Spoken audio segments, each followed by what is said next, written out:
landelijk wonen in Hartje Oorlo. Ook wel bekend als Oelderen.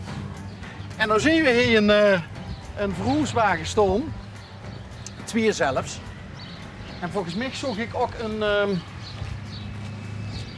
nieuwe bewoner, want het huis ziet er nog behoorlijk nieuw uit. Lopen. Maar ja. Oh. Kijk. Hoi. Goedemiddag. Goedemiddag. Ziet jij de nieuwe bewoner? Nee, ik niet, mijn papa en mam. Oh, de papa en mam, die komen hier wonen. Ja. Ja. Dat was niet zo'n verschil. Ja, dat doe ik wel. Wieso? Wat is het probleem? Maar ja, ik zag jullie net al rijden. Nee. Ja. Nee, doe het verhaal. Oh, nou ja, ik was eigenlijk het hopen dat ze... Goedemiddag. Dat is Tine Paap. Ja. Hey, dat heb je goed voor elkaar, meneer. Weet niet. Ja. Waarom dan? Dat is toch een schitterend huis? Ja, maar waar we nou wonen nog, ja, het zaten veel rummer. Je zoekt veel rumer. Ja. Ja, het is niet, maar Op een boerderij nog. boerderij. Je hebt altijd een boerenbedrijf gehad. Ja. Ook hier in Olderen. Ja, hier een kilometer vanaf.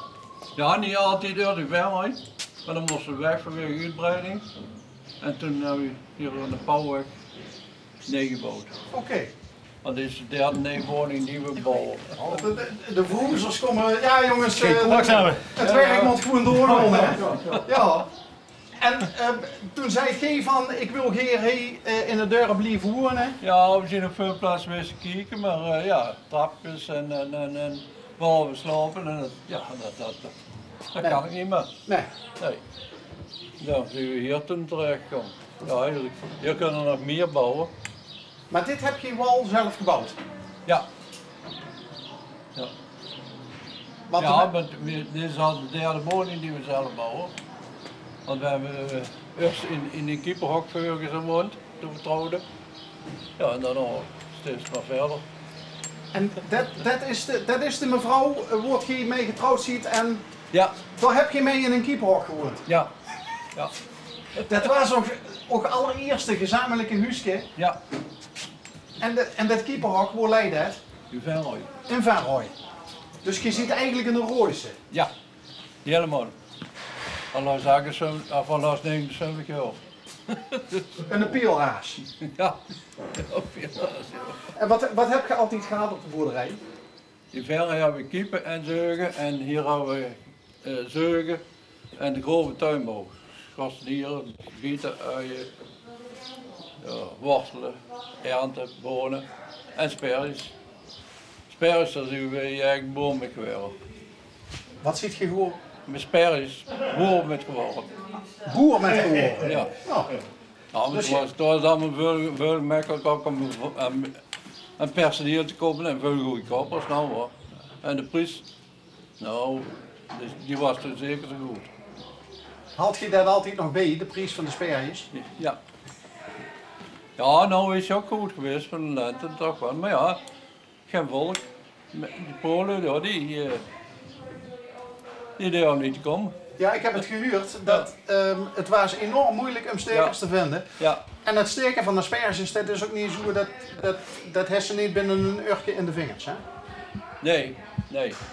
Maar die vrouwen mee het eigenlijk thuis nooit geen sperries gehad, die vonden de verschrikking als sperries moesten sterven.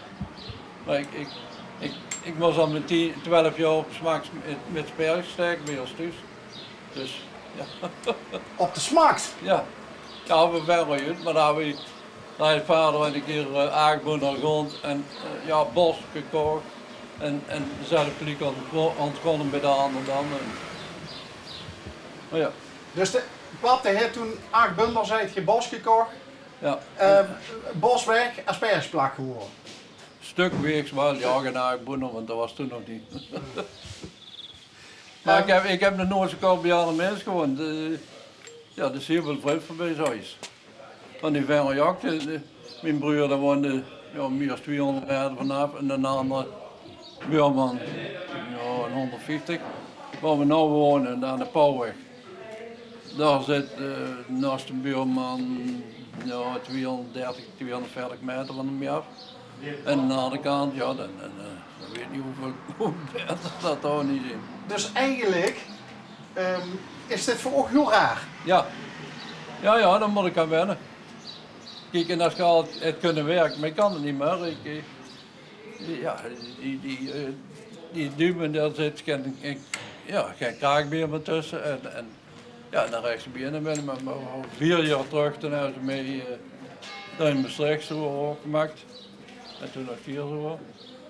Want toen hebben die chirurgen van Maastricht met die cardioloog laten weten. Ik had nog 5, 6 weken. Kijk, en als je achterknapt, ja, dan is het gebeurd hoor.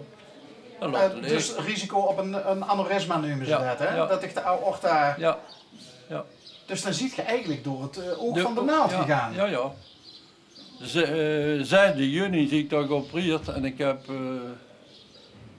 zo wat 3 weken op de keer gelegen. Het kostte me niet stabiel krijgen. En ik was niet gewend om op terug te liggen en de mond natuurlijk als heel zo 22 en hier. En toen voelde ik me gewoon met half uur een bed vast. Dat ik toch wel terug bleef. Zit je altijd zonder weerse geweest aan de schoen? Nee, maar ik lig dan nog altijd op rechtskant. Ja, als je vroeger met 11 kinderen zit, maar dan moet je met veel niet in bed. Wat is het meeste? Met hoeveel man heb je niet in bed gelegen? Met 4. Met 4? Ja, 2 koppen en 2 voeten. Dat paste toen, de breedte van een bed, dat worden een 2 verleren of zo? Ja, nee. Ook nog niet? Nee. Maar ja, ik heb toch nog steeds respect voor vader en moeder.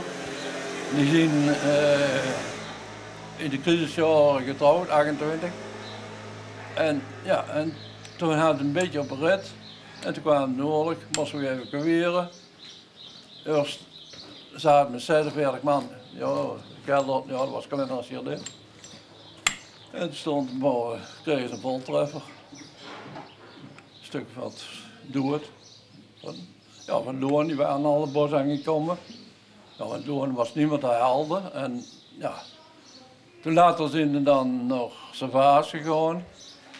Want die kelders zien er nog gedeeltelijk, maar ja, toen was er eigenlijk kosten erin gekomen. Maar ja, ik voelde me eigenlijk helemaal niet goed, anders had ik wel ingegaan, kijken nog eens. En ja, toen, daar zaten met de patiënten en alles zaten bij elkaar en vrouwen met jonge kinderen ja. En toen zijn we naar Senanne gegaan, tenminste, zo heeft vader mee al verteld.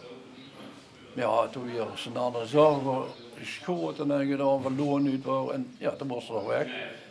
En toen zijn we naar de zuster van de smoeder gegaan in Deurne. Ja, toen kwamen we daar, stond daar die zagen liggen laaien. En toen weer vader, als moeder, grootmoeder en 11 kinderen weer op de maand er in Deurne neergezet. En dan moesten we zelf zien waar ze terecht was.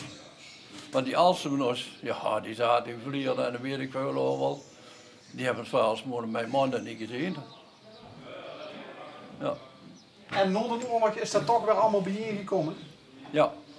Ja, eerst zijn we dan naar die kampendraag ten IJs zijn geweest. En toen later zijn we toch wat circus aan op verre gegaan. En toen, toen kosten we bij de buurman. Ja, dat kosten we dan op zal, want de koeien doen we toch nog niet naar binnen. En dan hebben we toen maanden gezeten. Heb ik dat nou goed gehuurd? Zet je nou net dat je met 46 man in een keldertje gezeten hebt? Ja.